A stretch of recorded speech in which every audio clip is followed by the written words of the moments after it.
Imagine being a girl and seeing this man approaching you. Pretty creepy, huh? You see, for the last 168 hours of my life, I've had it my mission to find out what exactly makes certain people creepy. And what I've realized is that it all comes down to 3 key parts. Number 1, the uncanny valley effect. This explains why that dude is so damn creepy to us. To understand it better, I want you to leave aside the whole picture and concentrate on each facial part on its own. If you do that, you'll probably see that his mouth is wider, his eyebrows are thicker, and his eyes are too deep set. Apparently, traits that are almost normal but slightly off can trigger a lot of discomfort in the human brain. Now, you may think that this image was purposely done to creep people out and this phenomenon won't affect your life, but you are wrong, because you can actually trigger it too. How? Well, at first, by neglecting your health and hygiene. Greasy hair, bags under your eyes, cracked lips, and yellow teeth were scientifically proven to make you look a lot creepier. So hold on, chat. I got bags under my eyes, chat.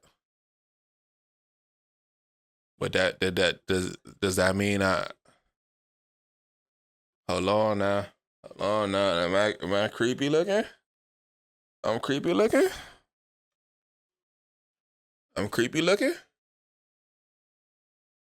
It's crazy, bruh. It's crazy. You know what I'm saying? Whoa. Hitting a little too close to home. You know what I'm saying? Whoa. So before even thinking of talking to a girl, make sure that you are dressed well, smell good, and are properly groomed. Do that, and the chances of her seeing you as a creep will drop. But will this be enough?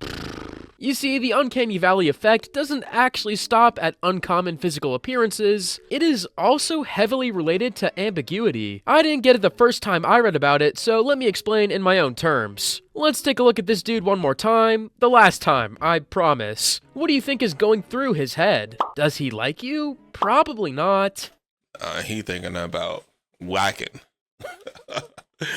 He thinking of trying to whack.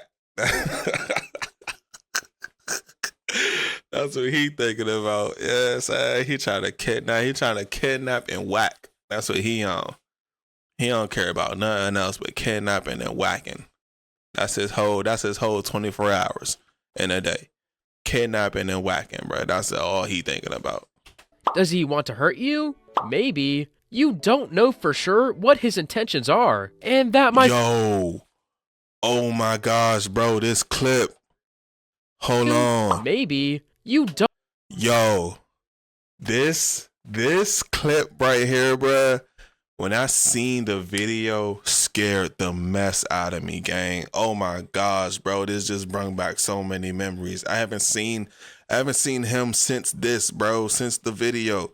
Yo, look. So this dude had a YouTube channel, right? Where all he would do was just sit in front of the camera like this and just smile. I forgot how long he would do it for, but he would just do it, gang. And it was so creepy. It would be like, I don't know how many, he had hella videos, gang, of him just doing this, right? So one day, he's doing the video. He's just doing this video. And you can see somebody, see that his door is right here. This is his door. This is the door to his house. Somebody tried to break into his house, bruh. Somebody broke into his house. Well, they opened the door, see him sitting right there. Because for a minute, they was like, you know what I'm saying, messing with the locks. But he was still smiling, though. He was still smiling, just like that. They was messing with the locks. And they opened the door a little bit. And they seen him. You could see the person a little bit. You could see the person a little bit. And they quickly closed the door. They're like, oh, shoot. And quickly closed the door. And he continued on with the video, bruh. Oh my gosh, bro. This is so creepy. This is like that video with the girl that got supposedly kidnapped, bruh. Oh, yo, it's so much creepy stuff on YouTube, bruh. It's yeah. Oh my gosh, bro. Yeah. I'm gonna do a video about the girl who supposedly got kidnapped and is like forced to do mukbangs, bruh. We gonna get into that, bruh. It's crazy. But this dude, bro, crazy. don't know for sure what his intentions are. And that, my friend, usually freaks out the human brain. Why? Well, this isn't able to prepare the best next move. If he would have been visibly angry, you would have actually found him less creepy. Now here's the bad news. Ambiguity is exactly what most of us do while talking to girls. For example, you may try to smile in order to seem nicer, but when you fake a smile, the muscle around your eyes remains the same. So you will send her cues of happiness and anxiety at the same time, and that will freak her out. To make things even worse, research indicates that women recognize micro-expressions and emotional cues even better than men. But there's actually a good part. It's pretty easy to remediate this ambiguity once you are aware of it. How? Well, for the smile example, before talking to her, open your phone camera and look at yourself. If your smile seems like too much, dial it back. It was actually revealed that the best smile is a natural smirk that fades. This will help you a lot, but now comes the much more important part. Number 2, behavior. Now, if a certain behavior is creepy or not can be pretty subjective. Fortunately for us, back in 2016, 2 researchers called McAndrew and Conkey wanted to find out what are the universal creepy behaviors. So in order to find out, they asked the 1,341 participants to imagine what a creepy person would behave. These are the main characteristics they described, so let's take them one by one. First, standing too close to the other person. Now when you talk to a girl, it is best— Oh, I hate that, bruh. I hate that. Close talkers? Oh my gosh, bruh. Take a step back, bruh. I hate that. You know what I'm saying? There's nothing in the world that's so important for you to have to talk to me so close, bruh. It's nothing in the world. Back up. I hate that, bruh. I hate that. You know what I'm saying? They be breath all on you, all on the face, bruh. You know what I'm saying? Oh, no. You know what I'm saying? No. And then they be holding eye contact, bruh. They be holding eye contact and stepping that close trying to talk to you, bruh. Hate that. No. You know what I'm saying? To apply the arm's length rule. Basically, at the beginning of the interaction, a safe starting point is about 2 to 3 feet away, but you can't— Whole time we had a I keep pausing the video, bro. We had it was an exercise that we had to do at my old job, right? And they was talking about like boundaries.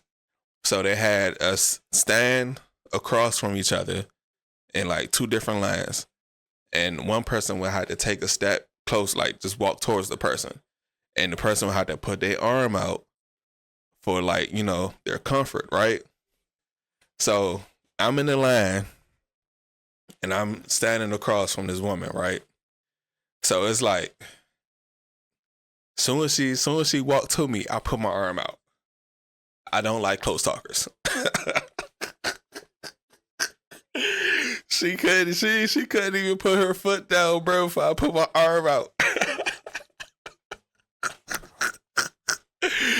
Bruh, I do not like close talkers, bruh. I swear I don't, bruh. I don't know why. It don't sit well with me, gang. It don't sit well. Like, nah. Soon as she ain't even lead the line fully, bruh. She put her leg out. Soon as she put her leg out, I put my arm up. Yeah, bruh, that's crazy. Just keep the same distance the whole interaction, so a few moments later, you have to identify how comfortable she is with you. How? Imagine a triangle between your eyes and your lips. If she keeps looking between these points, she's comfortable enough to get closer. But if her gaze stays on your forehead or away from you, it's better to actually increase the distance. Second, licking your lips too frequently. Now, every type of nervous tic can actually be seen as creepy by other people, this one especially. To avoid having these kinds of tics, you actually have to acknowledge them and use the competing response technique. For example, if you click your fingers, you can clasp your hands together. If you shake your leg, press your feet on the ground. Over time, this trains your brain to replace the tic with something less noticeable. Third, laughing at unpredictable times. That's actually a way for your body to relieve stress, but you can avoid that by tensing a muscle group for 5 seconds and then relaxing it for 10 seconds. Fourth, making it hard for others to leave the conversation. Here's the deal. I suck at this, bruh. I ain't gonna lie. I suck at this. Like, it's hard for me to leave a conversation. People could rap to me, bruh, because I don't be trying to be rude. know what I'm saying? I'm not trying to be rude to people. So when people be talking, I just don't want to just step off. You know what I'm saying? Like, if they got something they want to tell me, like, obviously they feel comfortable enough to be telling me this. Like, I was just working the other day, right? And I was putting my scrubs away.